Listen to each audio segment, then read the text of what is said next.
Ladies and gentlemen, introducing Reverend Father George Ehusani. Listen to him. I have been sick of this controversy over living wage or minimum wage. And I believe that something is seriously wrong with the heads of many of our leaders. How can anyone who earns 200,000, 300,000, 400,000, 500,000, not to talk of people who earn 1 million, 2 million, how can they go to sleep in good conscience every day? How can they go to sleep in good conscience and come out to sit down in a boardroom to discuss the sustainability or otherwise of paying 60,000 to the poorest of workers? How can we go to bed and sleep, all those who belong to the elite, who earn 2, 3, 4, 500,000, 1 million? How can you go to sleep in good conscience, I say, if you still have any conscience? How can you go to sleep in good conscience and come out to be debating? I hear people on TV, I watch people on TV, experts, economic experts, corporate executives, government officials, who are taking home more than $1 million in a month. And they are there arguing that 60,000 or over will destroy the economy, is not sustainable. How wicked!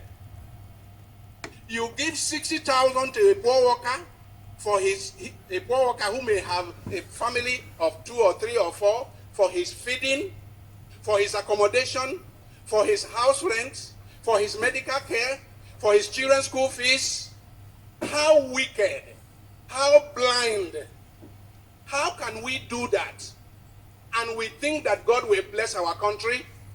We think that it is by bringing a new national anthem for God to bless our country. How can you commit this crime against humanity? For me, this is a crime against humanity.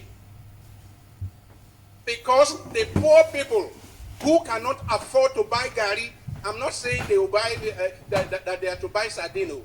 I'm saying buy gari, poor people who cannot buy gari. I'm not talking of meat or fish. Poor people are dying because they have no money to cure malaria.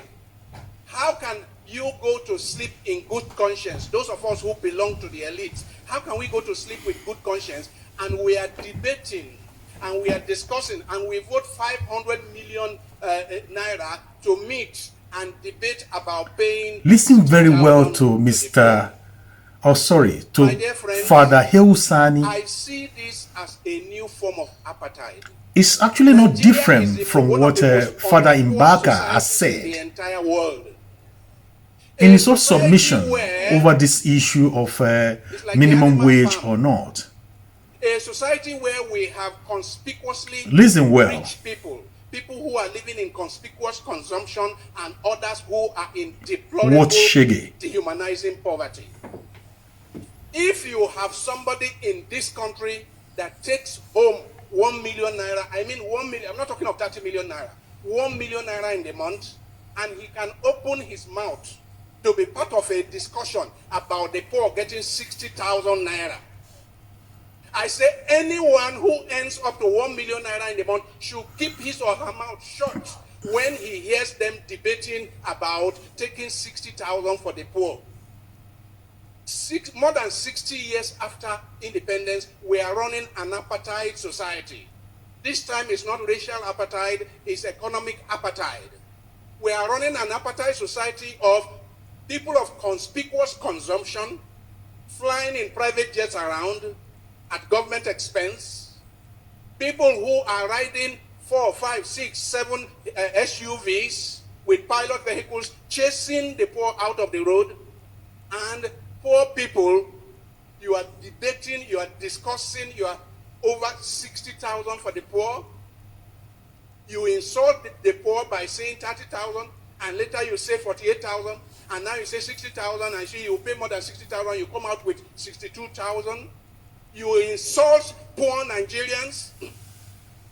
I say there is hardly any society I know that is as divided as the Nigerian society. And a society that is so divided is just sitting on a keg of gunpowder. I have warned here before that the revenge of the poor is at the corner. The revenge of the poor is at the corner. I am not calling for it, but it will happen as night follows the day. Because when you so reduce people, you reduce people to this dehumanizing level. Nature does not allow a situation of islands of affluence amidst a sea of poverty. Nature does not allow it. And let me warn those in the elite. Let me warn those in the tripartite committee of government. Let me warn that it is in the course of nature that when a predator continues to devour the very resources that the predator needs for his own sustenance, nature will take out the predator in order to have equilibrium, in order to have a measure of equilibrium. Nature is about balance, you know. All of nature is about balance, and human beings are part of nature, and Nigerians are part of nature. If the predator, who needs the animals in the kingdom, it needs the animals in the book to survive, if it is recklessly devouring the very animals it needs for its own survival, if it is devouring it recklessly and senselessly, nature will step in and remove the predator so that there can be balance in the system, in the ecosystem. Let me warn that all those who are in government, I have not confirmed, that there are people taking home almost 30 million naira in a month. And you have the guts, and you have the temerity to sit down, and your conscience allows you to sit down to discuss about 60,000 naira for poor worker for the whole month, and you are the one that has all the opportunities of ex-Esther code and all kinds of perquisites of office. You sit down to discuss about 60,000, and that is all that the person will have in the month. You sit down to discuss this and come out and say, this is not sustainable. How is 30 million naira sustainable in that economy? How is it sustainable that the leader has 100 SUVs going with him to the airport? How is it sustainable? How is it sustainable that government leaders junket around the world? How is that sustainable? I say we are committing a crime against humanity. And if we do not repent and retrace our steps immediately, the revenge of the poor is at the corner. Do not hold me responsible, because while the devastation was on, I did not keep quiet.